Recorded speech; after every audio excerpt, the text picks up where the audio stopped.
Hello everyone, स्वागत है आपका अपने यूट्यूब चैनल में। तो आप सब लोगों का इंतज़ार ख़त्म हो चुका है, यानी सीटेट का जो नोटिफिकेशन है जिसका सब लोग बेसब्री से इंतज़ार कर रहे थे वो आज आ चुका है। और इसके फॉर्म भी आज से यानी 3 नवंबर से लेके 23 नवंबर तक, कहाँ से 3 नवंबर से 23 नवंबर तक भरे जाएंगे। तो जल्दबाजी न करके फॉर्म को ध्यान से भरिएगा, क्योंकि नाम वगैरह जो आपकी मार्कशीट में है उसी हिसाब से अपना फॉर्म भरिएगा। तो अब बात कर लेते हैं कि पेपर 1 और पेपर 2 के बारे में, कि इसका सिलेबस कैसे रहेगा, कैसे इसमें से क्वेश्चन आएंगे और कितने कितने नंबर की जो हमारा सिलेबस दिया हुआ है उसमें से कितने नंबर का कौन सा सब्जेक्ट आएगा। क्योंकि कुछ बच्चे ऐसे हैं जो इसी साल दे रहे हैं, यानी फर्स्ट ईयर उनका शुरुआत पहला पेपर ही दे रहे हैं सीटेट का। कई हो सकते हैं कई बार दे चुके हो, पर कुछ लोग यानी इसी साल दे रहे हैं। तो बात करते हैं पेपर 1 की। पेपर 1 यानी 150 नंबर हमारा 150। इसमें आपको ये तो पता ही है कि जो जनरल होता है उसमें से हमें कितने नंबर, उनके लिए 90 नंबर लाना होता है, और जो हमारी रिजर्व कैटेगरी है उनको लाना होता है 82। ठीक है, कितने नंबर का पेपर होता है 150 का, जिसमें से आती है 30 नंबर की CDP यानी चाइल्ड डेवलपमेंट पेडागोजी आती है 30 नंबर की। ये दोनों पेपर के लिए सेम रहती है, पर लेवल का फर्क रहता है पेपर 1 और पेपर 2 में। पेपर 1 का लेवल थोड़ा आसान रहता है और पेपर 2 का लेवल थोड़ा मुश्किल रहता है। अब बात करते हैं दूसरा सब्जेक्ट जो मैथ है। ये कंपलसरी है, मैथ 30 नंबर का मैथ आएगा। इसके लिए आपको NCERT करनी है, क्लास 3rd से लेके 6 तक की, और जो पीछे सीटेट के एग्जाम हो यानी PYQ करने, जो प्रीवियस ईयर के क्वेश्चन है वो करने हैं मैथ के लिए आपको। अब बात करते हैं EVS यानी पर्यावरण अध्ययन। इसके लिए भी आपको NCERT, क्योंकि NCERT बुक बेस्ट है। अगर आपने उनको अच्छे से कर लिया तो आपका एग्जाम क्लियर हो जाएगा, कोई नहीं रोक पाएगा। आपको अच्छे से करना होगा, आपको मेहनत तो खुद करनी पड़ेगी। ठीक है, अब है लैंग्वेज 1 और लैंग्वेज 2। लैंग्वेज 1 आप हिंदी ले सकते हैं, इंग्लिश ले सकते हैं।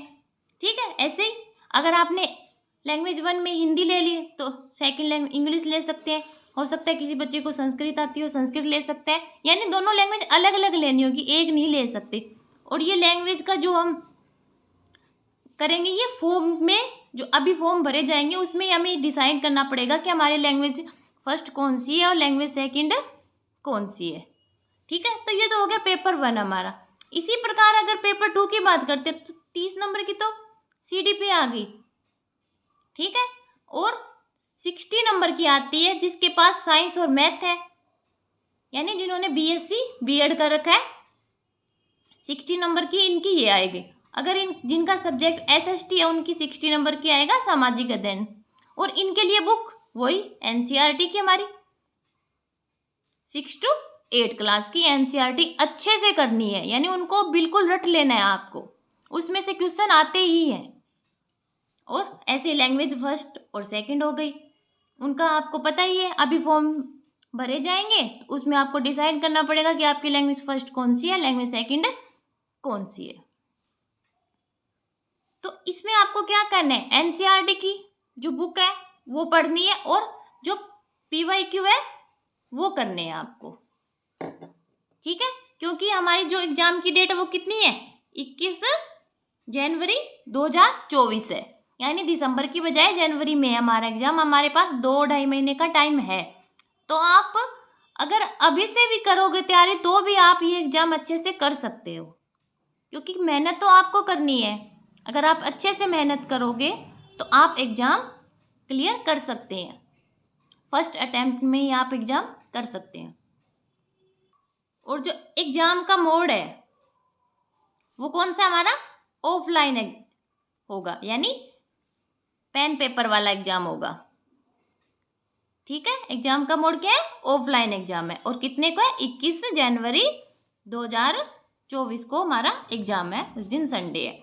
पर इस बार एक चेंज है, वो क्या है कि जो पेपर 2 है हमारा वो सुबह है, यानी फर्स्ट पारी में हमारा पेपर 2 है और सेकंड पारी में क्या है, हमारा पेपर फर्स्ट है। यानी ये चेंज है इस बार।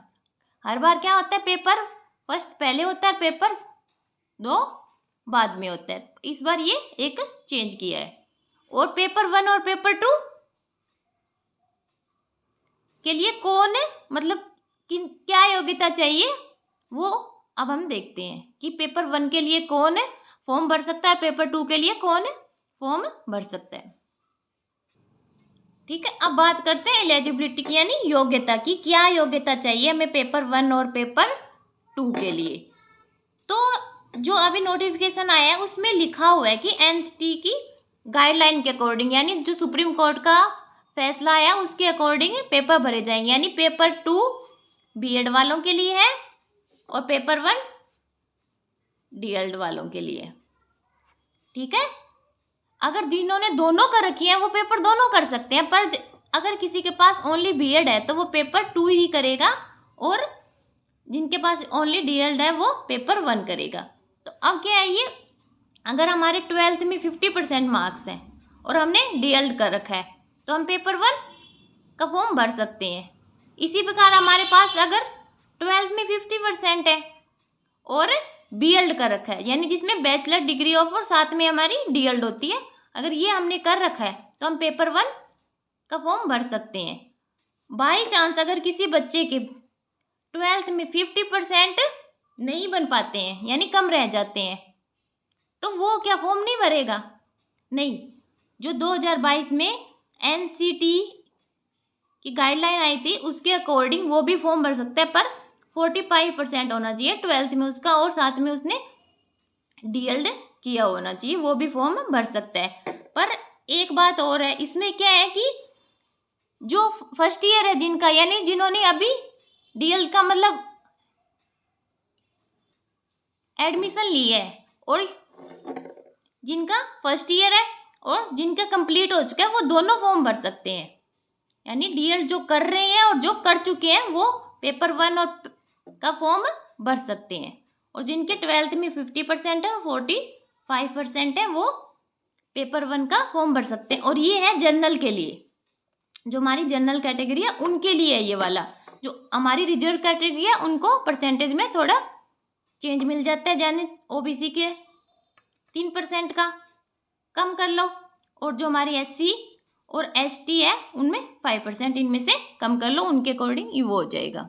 ठीक है, अब बात करते हैं पेपर 2 की। पेपर 2 को फॉर्म कौन भर सकता है? पेपर 2 यानी बीएड वालों के लिए, जिसके ग्रेजुएशन में 50% है और डीएड कर रखा है, वो पेपर 2 कर सकता है, यानी उसका फॉर्म भर सकता है।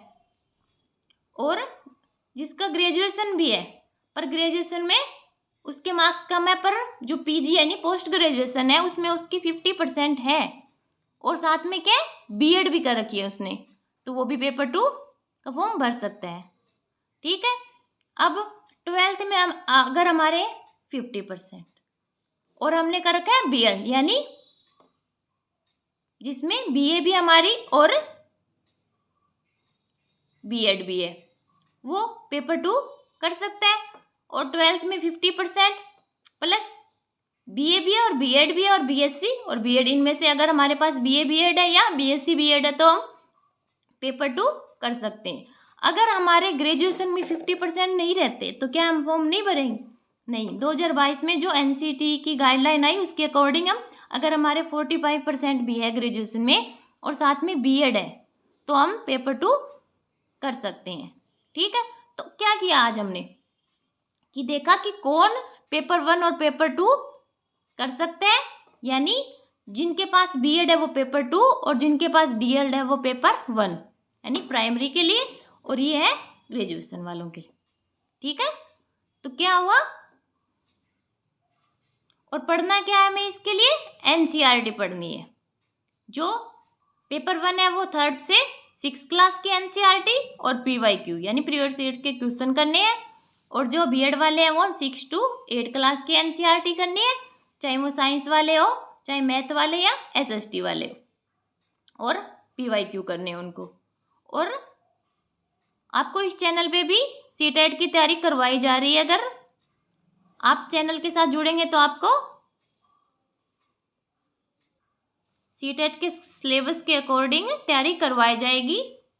तो वीडियो पसंद आए तो वीडियो को लाइक कीजिएगा, चैनल को सब्सक्राइब कीजिएगा। मिलते हैं नेक्स्ट वीडियो में। धन्यवाद।